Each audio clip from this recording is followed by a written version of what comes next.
ಸ್ನೇಹಿತರೆ, ಮತ್ತೆ ಪ್ರಯಾಣ ಪ್ರಾರಂಭವಾಯಿತು. ಮಲೆನಾಡಿನ ಸುಂದರ ರಸ್ತೆಗಳಲ್ಲಿ ನಮ್ಮ ಪಯಣ.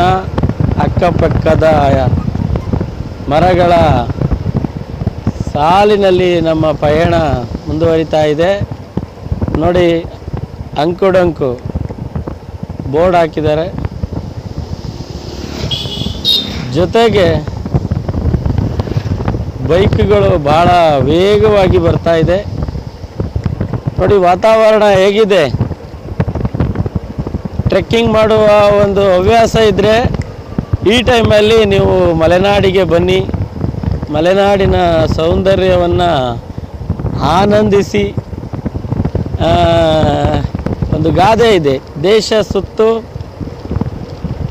ಇಲ್ಲ ಕೋಶ ಓದು ಅಂತ ಹೇಳಿ. ಹಾಗೆ ದೇಶ ಸುತ್ತಿದ ಹಾಗೆ ನಮಗೆ ಅಲ್ಲಿಯ ವಾತಾವರಣ, ಅಲ್ಲಿಯ ವಿಶೇಷತೆ, ಅಲ್ಲಿಯ ಸಂಪ್ರದಾಯ, ಅಲ್ಲಿಯ ಸಂಸ್ಕೃತಿ, ಹಾಗೆ ಅಲ್ಲಿರ್ತಕ್ಕಂಥ ಸ್ಥಳಗಳ ಹಿನ್ನೆಲೆ, ಅಲ್ಲಿಯ ಒಂದು ವ್ಯವಸ್ಥೆಗಳ ಬಗ್ಗೆ ತಿಳಿಲಿಕ್ಕಾಗ್ತದೆ. ಕೆಲವರು ಹೇಳ್ತಾರೆ ಕೋಶ ಓದು ಅಂತೇಳಿ. ಎಲ್ಲವೂ ಪುಸ್ತಕದಿಂದಲೇ ನಮಗೆ ಮಾಹಿತಿ ಸಿಗಲ್ಲ. ನಾವು ದೇಶ ಸುತ್ತಿದಾಗ ಮಾತ್ರ ಕೆಲವೊಂದು ಮಾಹಿತಿಗಳು ನಮಗೆ ಸಿಗ್ತದೆ. ಈಗ ನಾವು ಮಲೆನಾಡಿಗರು ಬೇರೆ ಊರಿಗೆ ಹೋಗ್ತೀವಿ, ಬೇರೆ ಊರಿನವರು ನಮ್ಮೂರಿಗೆ ಬರ್ತಾರೆ. ಆವಾಗ ನಾವು ಕೆಲವೊಂದು ವಿಚಾರಗಳನ್ನು ತಿಳ್ಕೊಳ್ತೀವಿ.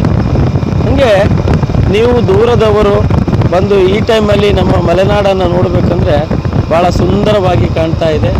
ನೋಡಿ, ನಮ್ಮ ಪ್ರಯಾಣ ದ್ವಿಚಕ್ರ ವಾಹನದಲ್ಲಿ ಮುಂದುವರೆದಿದೆ. ನಾನು ಮುಂಚಿನಿಂದನೂ ಈ ಹವ್ಯಾಸ ಏನು ತಿರುಗಾಟ ಮಾಡುವ ಹವ್ಯಾಸ ಭಾಳ ಇದೆ.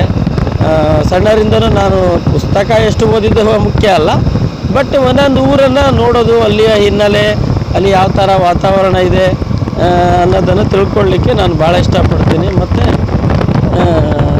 ವಾತಾವರಣ ತಿಳ್ಕೊಂಡಷ್ಟು ನಮಗೆ ನಾಲೆಡ್ಜ್ ಜಾಸ್ತಿ ಆಗುತ್ತೆ. ನೋಡಿ, ನಾವು ಆಲೆಮನೆ ದಾಟಿ ಬಂದಿದ್ದೀವಿ. ದಾಟೋದಕ್ಕೂ ಮಳೆನೂ ಬಂತು. ನೋಡುವ, ಮುಂದಿನ ವಿಡಿಯೋದಲ್ಲಿ ಭೇಟಿಯಾಗೋಣ ಫ್ರೆಂಡ್ಸ್.